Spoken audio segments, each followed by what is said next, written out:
Splitgate's no portal mode is coming to an end, and after playing it for several days, I have some thoughts. I think no portals mode is an interesting take on Splitgate.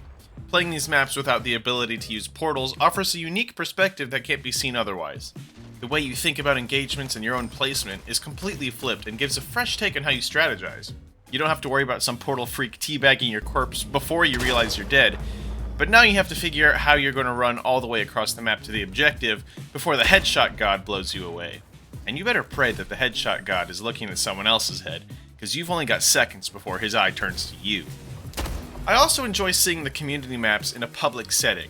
I don't typically download custom maps, nor do I really play on private servers with friends, so it's cool to see the devs paying attention and engaging with those in the community who create, giving them the spotlight and showing off the effort they put into creating these maps with the limited tools they have. And the maps in the playlist are actually pretty cool. My favorite was Industrial by The Haze, but the other two, New Babylon and Absolute by Valkyrie and Nominoe respectively, were also pretty good. I enjoyed the attention to detail and the map layouts, with areas specifically tailored towards using the jetpack.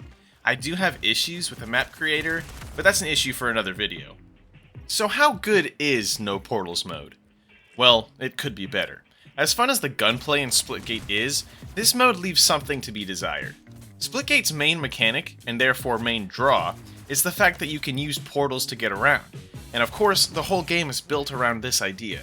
Maps, challenges, player movement, it is all catered towards the idea that you are shooting and moving through portals all the time. So what happens when you remove the core component of a shooter? Well, it starts to fall apart. Splitgate still works without the portals, just not as well. It feels more like a generic Halo clone than the unique game that it is. The biggest problem that comes from removing the portals is Traversal. These maps are big, and when you need to get to the other side, a lack of portals makes getting there take way too long.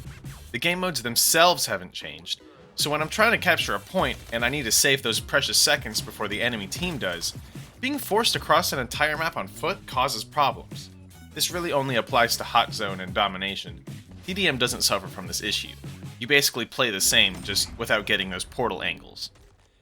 Now that begs the question, what can be done? Well, I have a couple ideas. I enjoy the no portals mode, and I think it has a place in Splitgate, just not in its current state. I believe that this mode would be greatly improved if there were more movement options. Maybe give the jetpack a speed boost with more fuel? I think that would help quite a bit. I've also seen people suggest wall running, and while I think that would be cool and work really well in this game, every single map would need a rework in order to include it. I would love to see it in a future update, but for now it doesn't seem likely, or really a good solution to this problem. My biggest suggestion would be to have some strategically pre-placed portals on each map that are permanent and link up specific parts of the map. There's a lot you could do with this idea. They could be see-through for all players, so it acts like a normal hallway. They could also be closable with grenades, but then come back after a short time. This will connect different parts of the map and solve the distance issue, keep portals in the game so they aren't completely removed, and also stay true to players having no portals. I think this is the best solution to staying true to Splitgate's core and making traversal easier. No portals is a good mode, and including it permanently would help give players who can't grasp portals an even playing field. It also gives new players a safe space to learn the gameplay before they attempt the portal aspect. It's also fun to focus on gunplay and take a break from portals every now and then. The unique aspect that this mode adds is great as it forces you to think differently. I believe that the addition of some permanent portals would bring no portals that much closer to a fully fleshed out game mode. You could even add something similar to future maps. But what do you think? Should no portals be added as a permanent playlist? What ideas do you have to make no portals better? Is it good enough as it is? Let me know in the comments below.